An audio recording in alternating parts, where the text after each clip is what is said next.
years since the Parkland shooting today.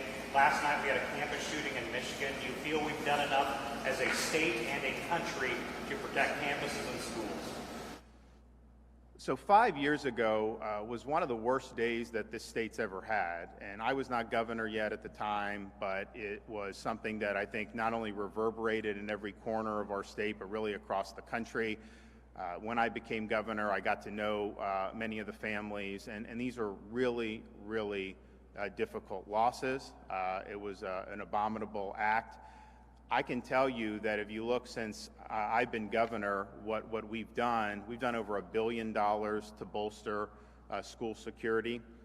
We've worked hard to bring accountability to folks who maybe could have done something to prevent this guy from being in this position, whether it was removing the sheriff of the county, whether it was having the school security grand jury, which has led to the removal of some of the school board members.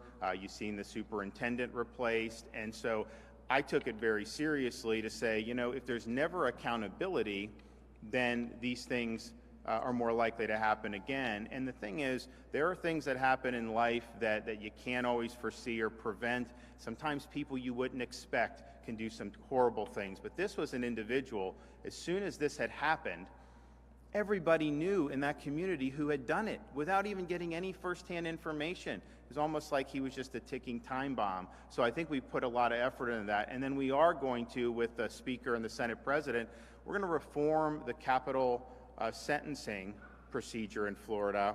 Of course, to get convicted of a crime, you need a unanimous jury. But Nicholas Cruz was somebody everyone knew was guilty, and he's entitled to process, but this was not anything that, he admitted it, right? So then they go for the penalty phase, and you kill 17 people. What other penalty can you get other than the ultimate penalty? And yet you have one holdout that can nullify that. That was not the law in Florida for most of the time. A Supreme Court changed it.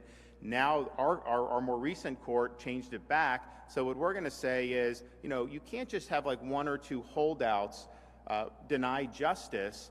And how long it took to even get to that point, I think was a huge problem. So that was a bitter pill when that happened.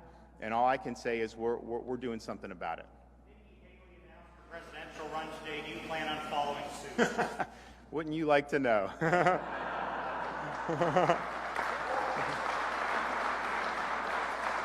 Anybody else? Yes, ma'am.